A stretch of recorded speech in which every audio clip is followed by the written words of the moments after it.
ओम श्री परमात्मने नमः। ओम श्री गुरुभ्यो नमः। ओम श्री ऋषिभ्यो नमः। ओम असतो मा सद्गमय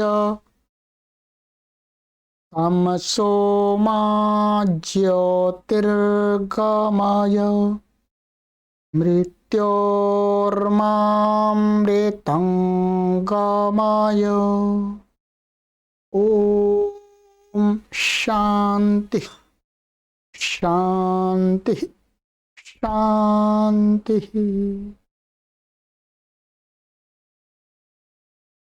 सर्वेभ्यो नमः।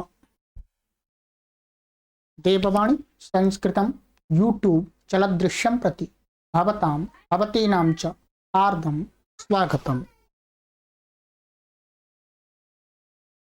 मित्रों,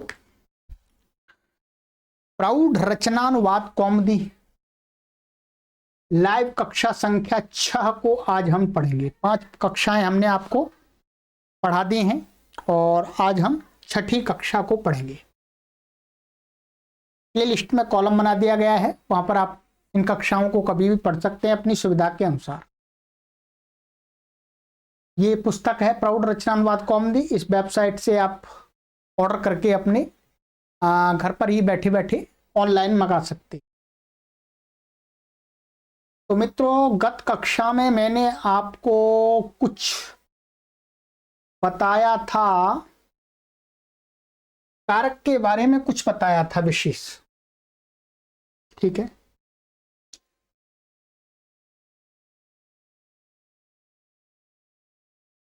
कारकों के बारे में मैंने आपको कल की कक्षा में बताया था कि कारक क्या होता है, ठीक है, और कारक कितने होते हैं ये भी बता दिया था, ठीक है।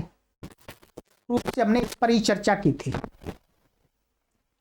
और इस नियम को हम पढ़ रहे थे और इसमें कर्तृवाच्य और कर्मवाच्य की चर्चा थोड़ी सी आई है, तो इसलिए इसमें सामान्य रूप से कहा है, परंतु मैं आपको डीपली आज की कक्षा में कर्तृवाच्य, कर्मवाच्य और इसके साथ साथ में भाववाच्य, जो कि हम रचनानुवाद कौमुदी में पढ़ चुके हैं सामान्यतः, उसी को विस्तार से पढ़ेंगे, ठीक है। और कर्ता हमने आपको बताया था कि जो क्रिया को करता है वो कर्ता होता है, ठीक है। परंतु इसके विषय में कौन सा महर्षि पाणिनि का सूत्र है वो भी मैं आपको बता दूंगा, ठीक है। तो चलिएगा, तो सबसे पहले हम समझने का प्रयास करते हैं। ये कारक विचार मैंने आपको पिछली कक्षा में पढ़ा दिया है, ठीक है, कंप्लीट हो गया था हमारा। और अब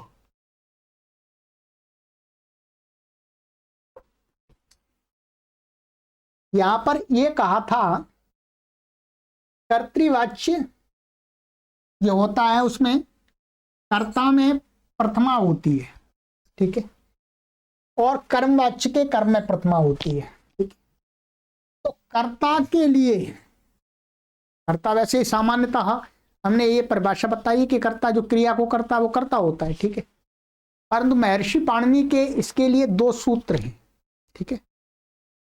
महर्षि पाणिनि ने कर्ता की परिभाषा माने कर्ता संज्ञा करने वाले 2 सूत्र बनाए। उन सूत्रों को थोड़ा सा आप देख लीजिएगा, आपको समझ में आ जाएगा, कोई परेशानी नहीं आएगी।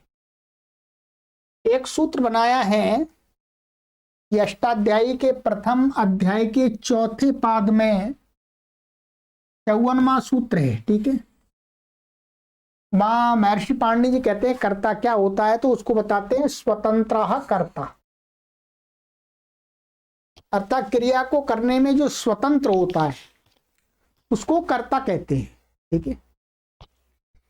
तो यहां पर इसका अर्थ ही मैंने आपको लिख दिया है, अर्थ देख सकते हैं।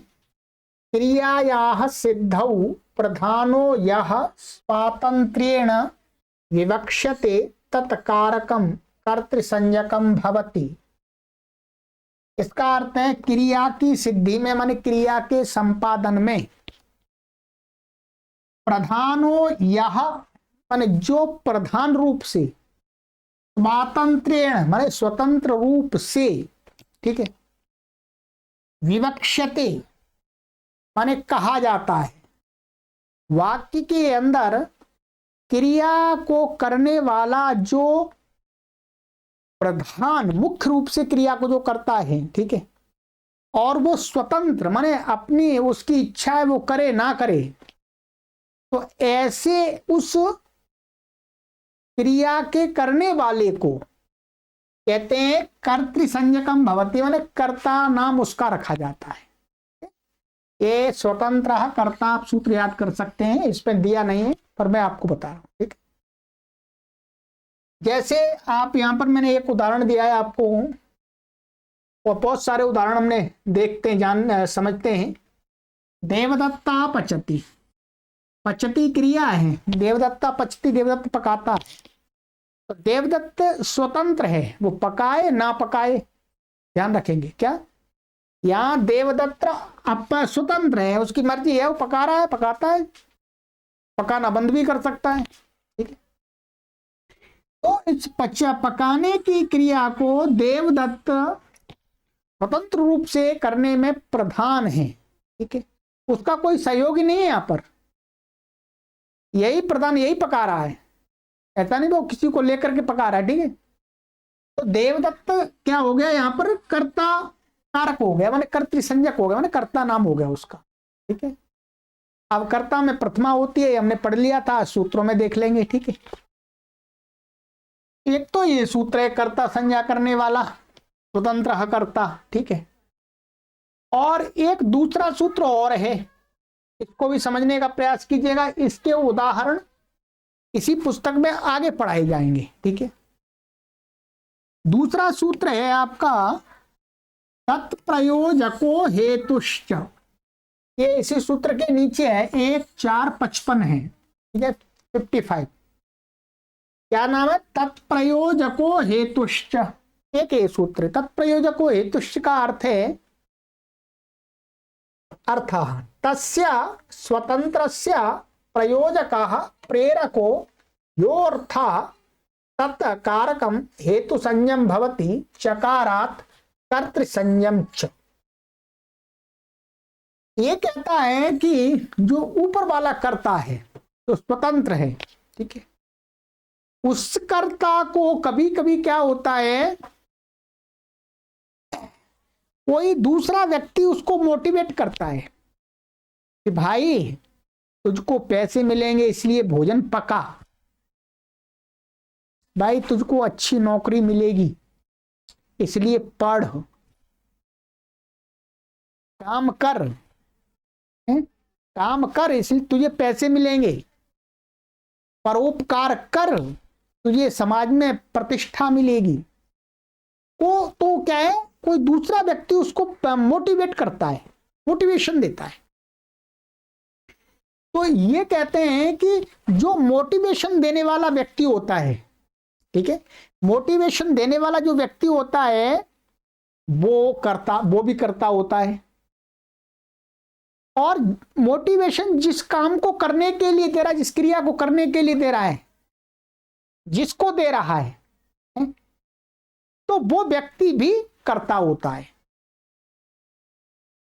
ठीक है।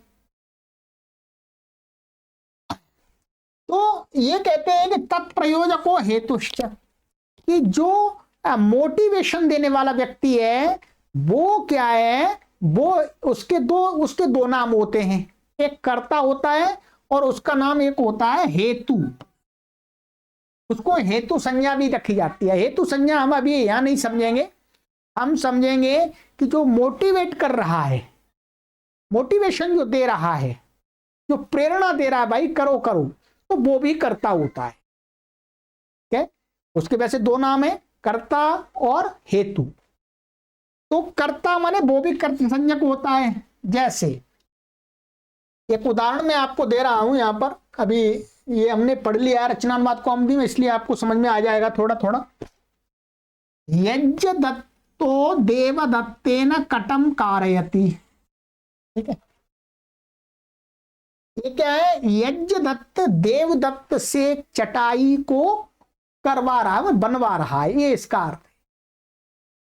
यहां पर ये अर्थ है, चटाई कौन बना रहा है, देवदत्त। चटाई तो देवदत्त ही बना रहा है, परंतु क्या है, यज्ञदत्त उसको प्रेरणा दे रहा है, भाई चटाई बनाओ, उसकी प्रेरणा से बना रहा है यज्ञदत्त, देवदत्त।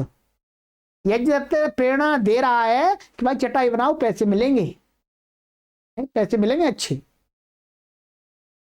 तो क्या है, यज्ञदत्त है वो क्या है, यहां प्रेरक है। क्या है, प्रेरक। प्रेरक होने से वो भी करता है, क्या है, करता है, ये जो अभी वाले सूत्र से। और चटाई को बना रहा है, तो ये देवदत्त भी करता है, ध्यान देंगे, देवदत्त भी क्या है, करता है।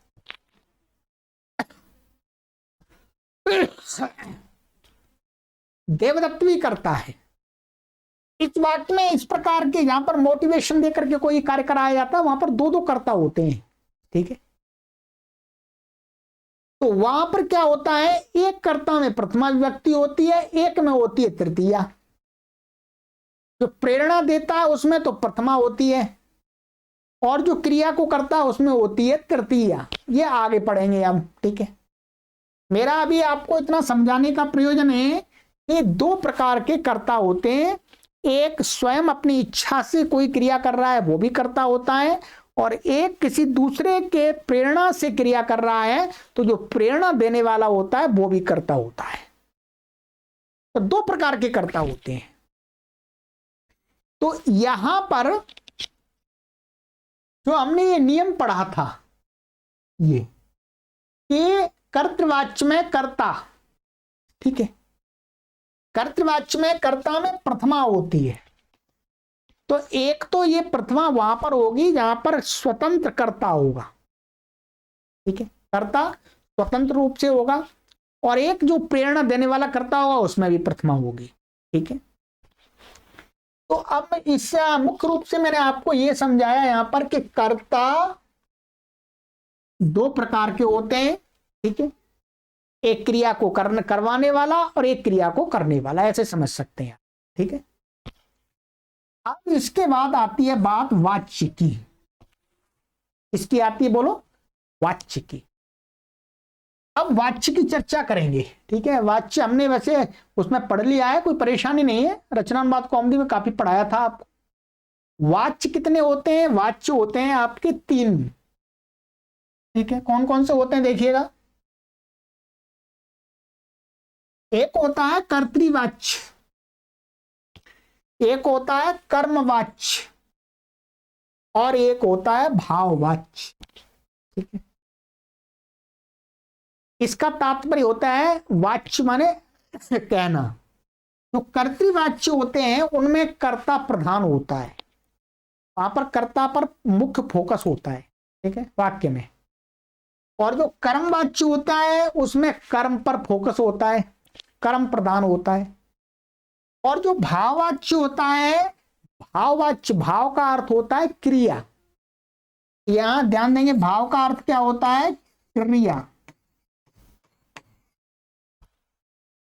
तो क्या है, जो भाववाच्य होते हैं इम्पर्सनल वॉइस, उनमें क्या होता है, क्रिया की प्रधानता होती है, कर्ता गौण हो जाता है, ठीक है। इसको बोलते हैं आप एक्टिव वॉइस बोलते हैं, इसको बोलते हैं आप पैसिव वॉइस बोलते हैं, और इसको बोलते हैं आप इम्पर्सनल वॉइस। इंग्लिश के शब्दों में यदि आप समझ जाएं तो, क्योंकि इंग्लिश पढ़ते हैं आजकल और प्राउड स्तर के हमारे पाठक पढ़ रहे हैं इसलिए, ठीक है। तो वाच्य कितने हैं, तीन, ये आपको पहले से पता है, फिर आपकी आवृत्ति करा रहा हूं। अब आपको ये समझना है कि धातु,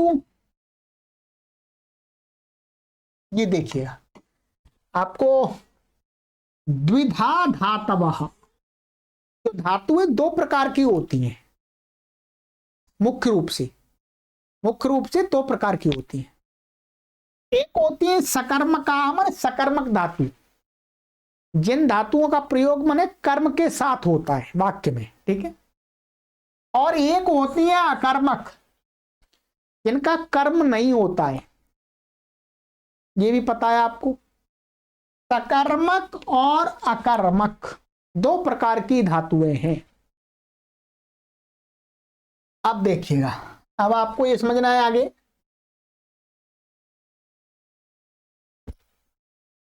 जो कर्तृवाच्य होता है, कर्तृवाच्य माने सभी वाच्य सभी धातुओं से नहीं होते हैं, ध्यान देंगे, ठीक है। जो कर्तृवाची धातुएं कहां पर पड़ी है? धातु पाठ के अंदर। कहां पड़ी है बोलो? धातु पाठ के अंदर। धातु पाठ आपके पास नहीं है तो मंगा लीजिएगा, ये धातु पाठ है, ठीक है। प्रौढ़ स्तर के जो विद्यार्थी हैं, ये धातु पाठ है, इसमें लगभग 2000 धातुएं हैं, ठीक है। तो धातु ये, तो ये कर्तृवाच्य होता है वो सकर्मक धातुओं से भी होता है, अकर्मक धातुओं से भी होता है, ठीक है। अभी समझाएंगे आपको वाक्य। जो कर्तृवाच्य होता है वो दोनों प्रकार की धातुओं से होता है। सकर्मक जो धातुएं हैं उनके साथ भी होता है उनका प्रयोग कर्तृवाच्य का, और अकर्मक धातुओं के साथ में, ठीक है। और जो कर्मवाच्य होता है, तो कर्मवाच्य होता है वो होता है केवल और केवल सकर्मक धातु के साथ में। कर्मवाच्य अकर्मक के साथ नहीं हो सकता, क्योंकि कर्म चाहिए उसमें, कर्मवाच्य में कर्म चाहिए, और अकर्मक धातुओं के साथ कर्म का संबंध नहीं लगता। इससे क्या है, कर्मवाच्य होता है जो पैसिव वॉइस होता है वो क्या है, सकर्मक धातुओं से होता है, ठीक है, क्लियर। और जो भाववाच्य होता है, भाववाच्य होता है वो केवल होता है अकर्मक धातुओं से। क्या? अकर्मक धातुओं से, जिसमें कर्म नहीं होता, कर्म का जिनके साथ संबंध नहीं लग सकता, उन धातुओं से होता है, क्लियर है। कर्तृवाच्य होता है दोनों प्रकार की धातुओं से, ठीक है। कर्मवाच्य होता है केवल और केवल सकर्मक धातुओं से, और जो भाववाच्य होता है वो होता है केवल और केवल अकर्मक धातुओं से। सभी धातुओं को हमने दो विभागों में बांट दिया, सकर्मक और अकर्मक, और इन तीनों वाच्यों में कौन सा वाच्य किस प्रकार की धातुओं से होता है ये भी मैंने आपको बता दिया, ठीक है। आइएगा अब थोड़ा आगे देखते हैं। ये जो चीज है, ध्यान दीजिएगा, ये जो चीज है ये मैंने आपको अभी बताई है शब्दों से। इसके लिए बाकायदा महर्षि पाणिनि का नियम है। क्या है? महर्षि पाणिनि का सूत्र के द्वारा नियम है, उसको आपको समझना है। इसके लिए महर्षि पाणिनि के दो सूत्र मुख्य रूप से आपको समझने हैं, ठीक है। सूत्र आपको मैं दिखा रहा हूं, एक सूत्र है आपका ये देखिएगा, सूत्रम, ये हलंत कर लीजिएगा, ये पूरा लिखा हुआ, ठीक है।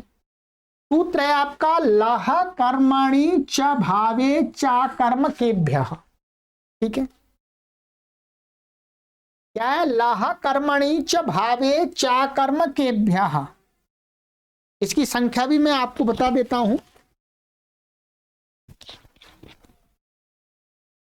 संख्या यहां नहीं लिखी गई है, इसे आप देख भी पाएंगे अपनी पुस्तकों में।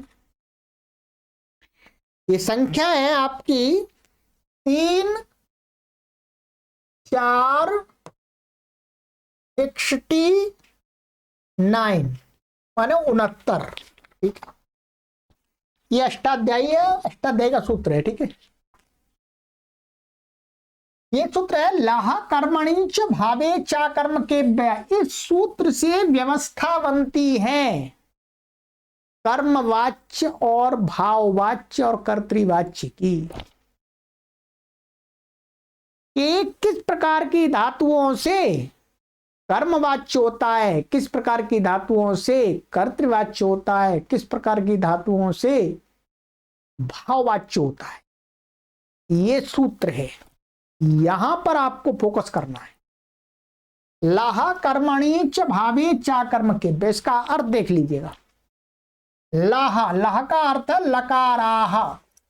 लकारा का अर्थ होता है जैसे लट लकार के स्थान में तिप तस जी आते हैं, आदि आते हैं, पठती, पठता, पठंती आदि। ठीक है, तो ये लट के स्थान पर आते हैं, ऐसे सभी लकार हैं। ठीक है, लकाराः सकर्मकेभ्यः धातुभ्यः कर्मणि कारके भवन्ति।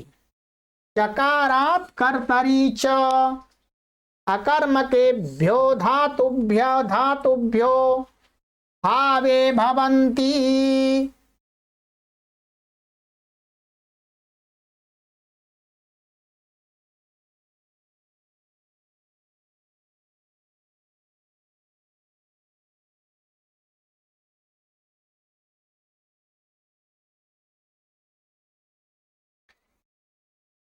चकारात् कर्तरि च।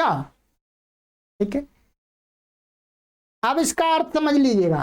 कहते हैं जो लकार होते हैं, लकार माने जो तिप तज्जी आदि प्रत्यय होते हैं, जो तिप सकर्मक धातुओं से कर्म कारक, कर्मणि कारके भवंती माने कर्म कारक में होते हैं, माने कर्मवाच्य में होते हैं। है ना, सकर्मक धातुओं से जो लकार होता है वो किस में होते हैं? कर्मवाच्य में। और चकारात् कर्तरि च, और सकर्मक धातुओं से कर्तृवाच्य में भी होते हैं लकार। लकार सकर्मक धातुओं से कर्तृवाच्य में।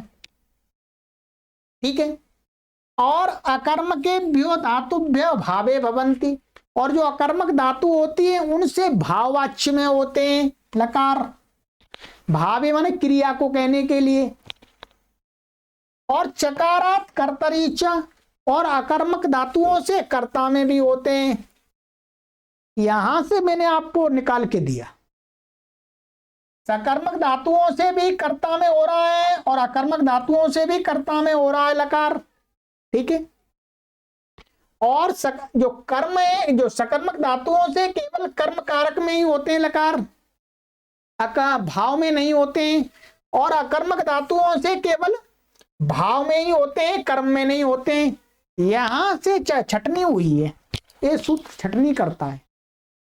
एक कर्तृवाच्य सकर्मक अकर्मक दोनों धातुओं से होता है, कर्मवाच्य केवल सकर्मक धातुओं से होता है, और जो भाववाच्य होता है वो केवल अकर्मक धातुओं से होता है। ये सूत्र में ही पठित है सारा कुछ। ठीक है, इस सूत्र में ही पठित है ये। अब देखिएगा, जैसे मैं यहां पर उदाहरण भी आपको दिखा देता हूं, कुछ उदाहरण हैं, 2-4 समझ जाएंगे। रचनानुवाद कौमुदी पढ़ी है आपने तो आराम से आप इसमें इतना कर सकते हैं। सकर्मकेभ्यः कर्मणि में सकर्मक धातुओं से कर्म में देखते हैं। पठ्यते विद्या ब्राह्मणेन, क्या है? पठ्यते विद्या ब्राह्मणेन, ये क्या है? कर्मवाच्य में है। कर्मवाच्य में क्या होता है? कर्ता में प्रथमा, तो कर्म में प्रथमा होती है विद्या, ये कर्म है, कर्म में प्रथमा होती है, कर्ता में तृतीया होती है कर्मवाच्य में। और जो ये होता है इसका लकार का क्रिया का पुरुष और वचन वो कर्म के अनुसार होता है, ऐसा ही है। ठीक है, ये धातु कैसी है? सकर्मक, इसलिए कर्मवाच्य में हो गया। और कर्तरी में देखिएगा, कर्तृवाच्य में यही से ब्राह्मणा विद्याम पठती, ब्राह्मण विद्या को पढ़ता है, ये कर्तृवाच्य हो गया। कर्तृवाच्य में लिखा था उसमें नियम में, कर्तृवाच्य में कर्ता में प्रथमा होती है। ठीक है, और कर्म में द्वितीया होती है। पठती इसका इसके अनुसार होता है, कर्ता के अनुसार कर्तृवाच्य में होता है। ठीक है, उदाहरण दे दिए। अब अकर्मक व्योद भावे, अकर्मक धातुओं से देख लीजिएगा। आस्यते देवदत्तेन, ठीक है, आस्यते देवदत्तेन, यहां पर ये आस धातु है। क्या है? आस धातु। आस धातु क्या है? अकर्मक है, इसका कर्म के साथ कोई संबंध नहीं हो सकता। देवदत्त बैठता है, कोई नहीं पूछ सकता किसको बैठता है। तो ये क्या है? अकर्मक धातुओं से भाववाच्य में हो गया। भाववाच्य में कर्म होता ही नहीं है, कर्ता में तृतीया होती है, और क्रिया हमेशा प्रथम पुरुष एक वचन होती है। ये नियम हमने पढ़ा दिया आपको पहले ही रचनानुवाद कौमुदी में। ठीक है, ऐसे हस्यते देवदत्तेन, देवदत्त हंसता है देवदत्त के द्वारा हंसा जाता है। तो यहां पर भी ये अकर्मक धातु है तो ये भाववाच्य में ही हुआ है, और इसका कर्ता में भी हो जाता है, जो अकर्मक धातु से कर्ता में भी होता है। तो आप जब कर्तृवाच्य बनाएंगे तो क्या बनेगा, आस्ते देवदत्ता, देवदत्त बैठता है, ठीक है। हसती देवदत्ता, देवदत्ता हंसता है, ठीक है। ये माने अकर्मक धातुओं से भाववाच्य और कर्तृवाच्य में हो गया, सकर्मक धातुओं से कर्मवाच्य और कर्तृवाच्य में हो गया। अर्थात कर्तृवाच्य में दोनों प्रकार की धातुओं से हो जाता है, और कर्मवाच्य में केवल वो सकर्मकों से भाव कर्मवाच्य और अकर्मकों से भाववाच्य होता है। ये सूत्र नियम निकालता है, ठीक है। और इसके अलावा ध्यान देंगे क्या है, इसके अलावा एक ये सूत्र और ध्यान रख लीजिएगा, ये वैसे आगे आएगा विषय, परंतु अभी जब ये वाच्य की बात चल रही है, ये भी यहां कर लीजिएगा। सूत्रम तयोरेव कृत्यक्त खलर्थाः, ये उसी के नीचे का सूत्र है 70वां, ठीक है, 3 4 70। तयोरेव कृत्यक्त खलर्थाः, ये किसमें करता है, ये केवल कर्मवाच्य और भाववाच्य में करता है। इसका अर्थ है कि जो कृत्य संज्ञक प्रत्यय हैं, कुछ कृत्य संज्ञक प्रत्यय हैं, आगे आएंगे और हमने पढ़े भी है रचनानुवाद कौमुदी में, और एक कता प्रत्यय है भूतकाल में होता है, और खल के अर्थ वाले ये भी आगे पढ़े जाएंगे। तो कता प्रत्यय और कृत्य प्रत्यय है, प्रत्यय क्या है, ये कर्मवाच्य और भाववाच्य में ही होते हैं, ये लकार नहीं है, ये लकार नहीं है। अर्था देख लीजिएगा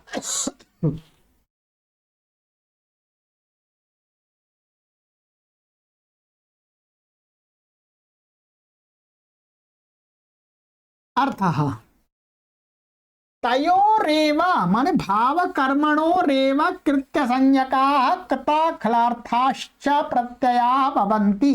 अर्थात सकर्मकेभ्यो धातुभ्यो विहिता ये कृत्य संज्ञकाः कता खलर्थाश्च प्रत्ययास्ते कर्मणि अकर्मकेभ्यो धातुभ्यो विहिताश्च ये कृत्यक्त खलर्थास्ते भावे भवन्ति। ये सूत्र कहता है कि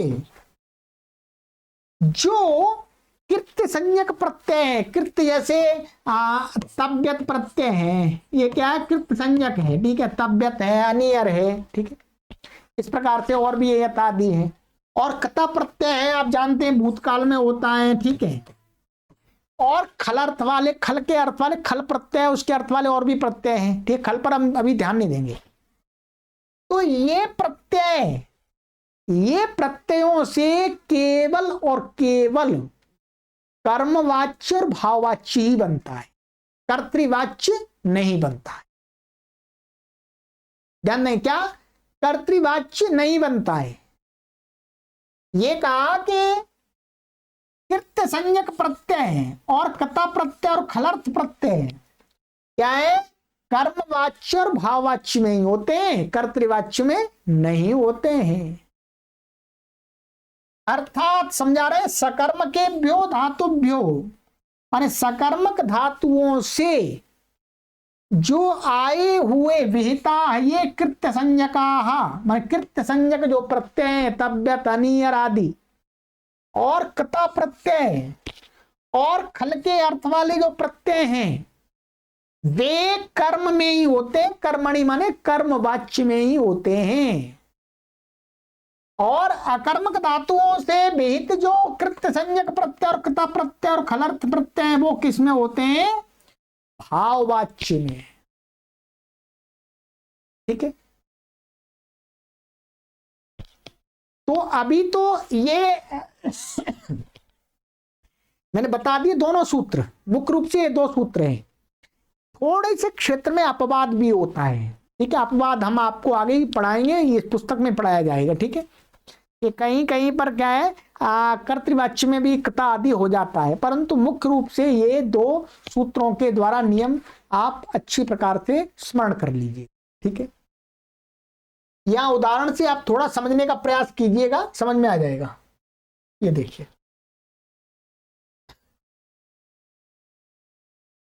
उदाहरण कृत्याः माने कृत्य प्रत्यय कर्तव्यो घटाः कुलालेन। क्या है ये कृत्य प्रत्यय का है, कर्तव्य, ये क्या है क्री धातु से तव्य प्रत्यय आ गया, तव्यत, ये कर्तव्य, ये क्या है कृत्य संज्ञक हो गया, ये कृत्य संज्ञक है। तो ये किस में आया है, कर्म वाच्य में आया है।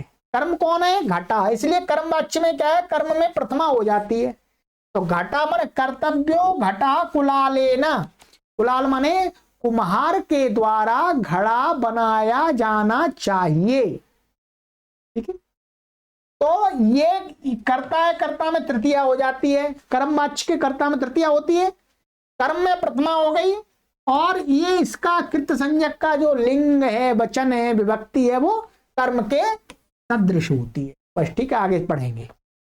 ऐसे ही भवता ग्रामो गंतव्य, आपके द्वारा गांव को जाना चाहिए, तो ये कृत्य संज्ञक है, तो ये कर्म है, कर्म में प्रथमा हो गई, कर्ता में तृतीया हो गई। ठीक है, ये किसमें हो गया, कर्मवाच्य में। ये दोनों उदाहरण कर्मवाच्य के हैं क्योंकि सकर्मक धातु है। अब इसका कर्तृवाच्य में नहीं बनेगा, माने कर्तृवाच्य मतलब कृत्य संज्ञक प्रत्ययों के साथ में कर्तृवाच्य नहीं बनेगा, आप सोचें। ठीक है, और आगे कृत्य संज्ञकों के आप देखिएगा भाव में, आसितव्यम भवता शयितव्यम भवता, आपके द्वारा बैठा जाना चाहिए, आपके द्वारा सोया जाना चाहिए। तो ये क्या है,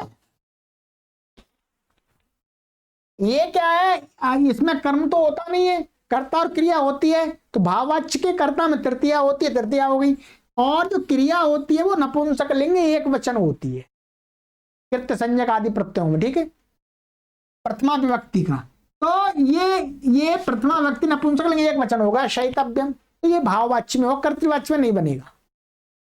और कथा प्रत्यय का देखिएगा, कृतो घटा कुलालेन, तो यहां पर ये कथा प्रत्यांत है, तो ये कर्मवाच्य में ही बनेगा, घटा। ठीक है, पूर्व के समान। ठीक है, ऐसे ही कतो भावे आसितम भवता शयितम भवता, ये कथा प्रत्यय भाव में आपके द्वारा सोया गया, आपके द्वारा बैठा गया, आपके द्वारा सोया गया। ठीक है, तो यहां पर भी ये क्या है, भाववाच्य में हो रहा है, कर्तृवाच्य में नहीं होगा। खलर्थ के आपके समझ में आ जाए तो ठीक है, क्यों खलर्थ का अभी इतना अभ्यास आपको नहीं है, वैसे हमने वहां पर रचनानुवाद कॉम में पढ़ा दिया था। ये कर्मवाच्य, ईशत पचा ओदनो देवदत्तेन। ठीक है, यहाँ पर तो ईशत पचा ओदनो देवदत्तेन, संधि से विसर्ग का लोप हो गया है, तो ये ओदन कर्म है, तो कर्मवाच्य में ये क्या है, इसमें पचा ये खल प्रत्यांत है। ठीक है, क्या है, खल प्रत्यांत, तो ये भी कर्मवाच्य में हुआ है, सकर्मक धातु पच इसलिए। और ऐसे ही सुपचाहा दुष्पचाहा, इसके साथ लगा लेंगे, इसके स्थान में लगा करके आगे। ठीक है, और भाव में ईशत स्वपम भवता, आपके द्वारा थोड़ा सोया जाना, तो ये इसमें ये भाववाच्य में हुआ, कर्तृवाच्य में नहीं बनेगा। तो मुख्य रूप से ये दो सूत्र व्यवस्था करते हैं, कर्तृवाच्य और कर्मवाच्य की और कर्तृवाच्य की। ठीक है, आइएगा, अब ये इतना मैंने आपको बता दिया। ये अब आपको ये थोड़ा समझ में आएगा, देखिएगा। अब इस पूरे नियम को पढ़ते हैं। कर्तृवाच्य में कर्ता मान व्यक्ति नाम हो सकता है, वस्तु नाम आदि में प्रथमा होती है। क्या होती है, प्रथमा। और कर्मवाच्य में कर्म में प्रथमा होती है। प्रथमा किससे होती है, इसके लिए एक सूत्र है, क्या है, प्रथमा विभक्ति करने वाला एक सूत्र है, उसको देख लीजिएगा, उसको मोटा मोटा समझना बस केवल आपको। ये सूत्र है,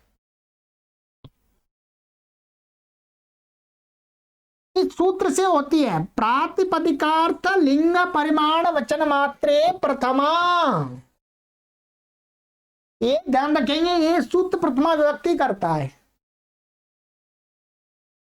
इसको विस्तार से समझना हो तो आप व्याकरण की कक्षा में समझें, ठीक है। यहां पर इतना ही समझना है कि जो कर्मवाच्य के कर्म में जो प्रथमा होती है वो इसी सूत्र से होती है। कर्तृवाच्य के कर्ता में जो प्रथमा होती है वो इसी से होती है। प्रातिपदिक के अर्थ को कहने के लिए अथवा लिंग अधिक के अर्थ को कहने के लिए, परिमाण अर्थ को अधिक को कहने के लिए, अथवा संख्या को कहने के लिए। इसके उदाहरण अभी नहीं दिए जाएंगे, ठीक है।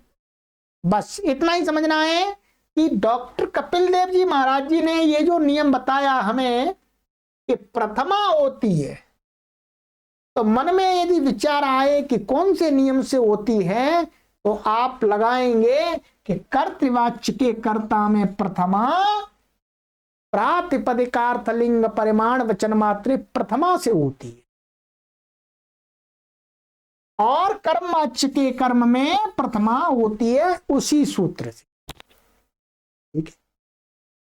जैसे रामः पठति, तो ये क्या है, कर्तृवाच्य है।